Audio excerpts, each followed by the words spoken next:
अस्सलामुअलैकुम तमाम देखने वालों को मेरी तरफ से। आज जो चीज़ हम लोग डिस्कस करने जा रहे हैं वो बहुत इम्पॉर्टेंट है।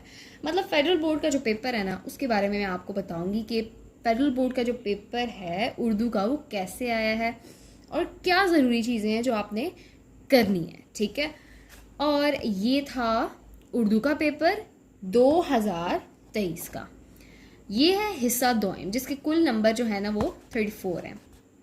इसका जो था सवाल नंबर 2 हिस्सा नसर, ठीक है, नसर के मुतालिक था। अलिफ जो इसका पार्ट था वो था दर्ज इबारत को गौर से पढ़ें और नीचे दिए गए सवाल के 8 जवाब अपने अल्फाज में लिखें। ये इबारत थी जो उन्होंने दी थी।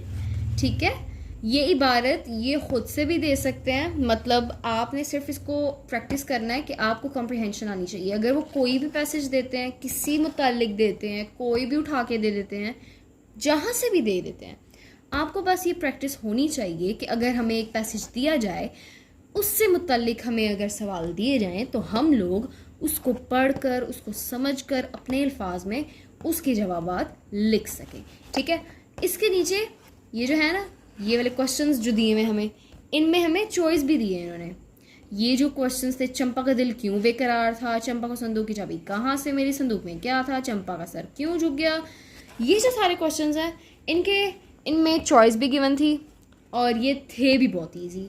आप लोग अगर ये पढ़ें तो आप लोगों के लिए बहुत ईजी हो जाएगा कि आप लोग इसके आंसर लिखें। और ये नहीं होता कि बस पूरी ये पैसेज में अगर इसका आंसर है तो यही लाइन एज इट इज उठाकर इसका आंसर लिख दो, नहीं, हमें थोड़ा सा उसको मॉडिफाई करना पड़ता है, थोड़ी सी उसमें चेंजिंग लानी पड़ती है कि पढ़ने वाले को लगे कि यार वाकई इसने बहुत सॉलिड आंसर दिया है, ताकि वो मार्क्स देने पर मजबूर हो जाए।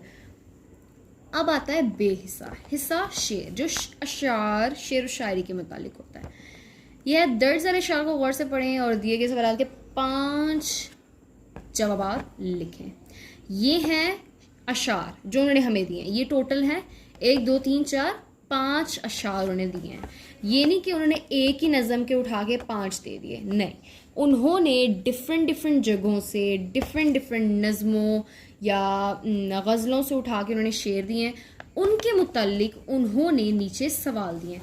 अब अगर आप ये सवाल नीचे पढ़ें तो किन लोगों की नज़र में किसी की शौकत नहीं जचती।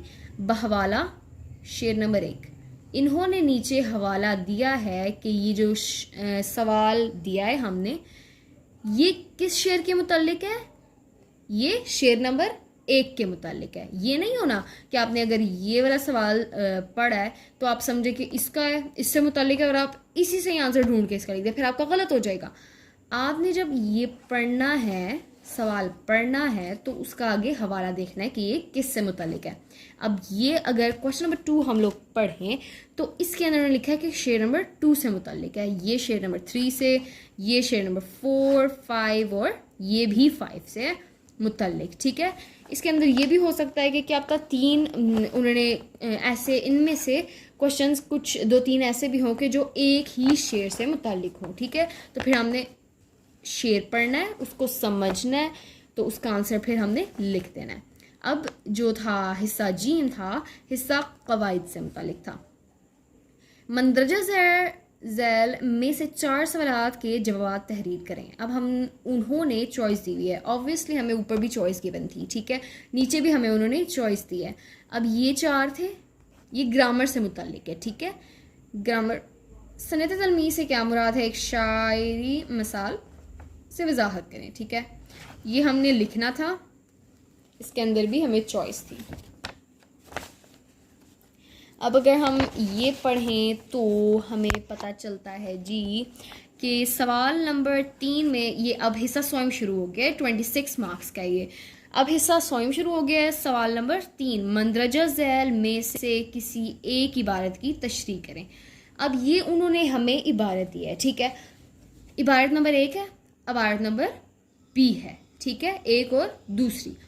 अब एक जो इबारत है ना, इसके अंदर जाहिर सी बात है मुश्किल अल्फाज भी हैं और ऐसे ऐसे जुमले हैं जो बहुत कॉम्प्लेक्स हैं, मतलब बहुत सिंपली उन्होंने हमें डिस्क्राइब नहीं किया हुआ कि इसके अंदर मतलब कि क्या है। इसको सही समझ के ना, इसकी ना खुल खुल के इबारत की तशरीह करनी है कि ये पढ़ने वाले को पानी की तरह समझ आए, ठीक है। आप लोगों के पास चॉइस है कि बेशक आप इसकी कर लें या बेशक इसकी। पहले ये होता था कि इक्तबास की सियाक़ो सबाग लिखते थे और इक्तबास की तशरीह लिखते थे, लेकिन अब उन्होंने चेंज कर दिया। अब ये है कि बस इबारत दी जाएगी, उसकी हमने सिर्फ तशरीह करनी होगी, उनको सिंपल अल्फाजों में मतलब कि लम्बा करके सही एक्सप्लेन करके बयान करना होगा। सवाल नंबर 3 जो है वो है मंदरजा झैल से किसी एक नज़मिया जुज़ की आसान लफ्ज़ों में तशरीह करें। अब उन्होंने चॉइस दिया कि आप बेशक इसकी करो या बेशक इसकी करो। उनकी मर्ज़ी कि वो बेशक आपको बुक से दें या बेशक कहीं और से उठा के दे दें, ठीक है। आप लोगों के पास कॉन्सेप्ट होना चाहिए कि हमें समझना कैसे है, हमने उसको एक्सप्लेन कैसे करना है सही अल्फाजों में, ठीक है। अब जो सवाल नंबर 5 है वो है दर्ज झैल में से किसी एक गज़लिया जुज़ की तशरीह करें।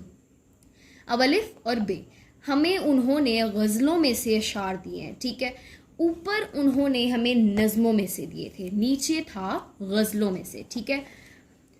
अब आपने इसको समझना है और इसकी तशरीह कर देनी है। इसमें भी चॉइस है, जो मर्ज़ी करो। सवाल नंबर 6 है सालगिरह की तकरीब की रुदाद लिखें या कुर्सी की आप बीती लिखें। अच्छा, उन्होंने अब आप बीती भी दे दी है, कुर्सी की आप बीती, सालगिरह की रुदाद। आप लोगों की मर्जी, आप लोग जो मर्जी लिखो।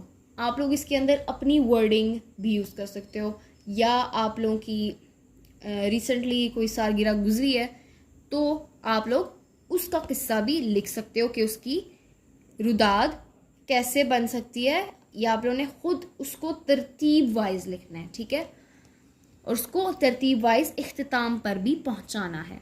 सवाल नंबर 7 उस्ताद और शागिर्द के दरमियान पाबंदी वक्त के मौजू पर मुकालमा लिखें। रस्मी कलमात के अलावा दिए गए मौजू पर कम से कम 5 मुकालमे लिखें। अब यहाँ पर मेरी वीडियो होती है ख़त्म। आपको ज़रूर मज़ा आया होगा और आपको ये वीडियो अच्छी भी लगी होगी, ये इन्फॉर्मेटिव भी है, इसलिए मैं कहती हूँ कि आप इसको ज़्यादा से ज़्यादा शेयर करें ताकि बाकी लोग भी इसका फ़ायदा उठा सकें। मैं ऐसी वीडियोस और भी आगे बहुत ज़्यादा लेकर आऊँगी और इसको आप लोग जल्दी शेयर कर दें। Thanks for watching.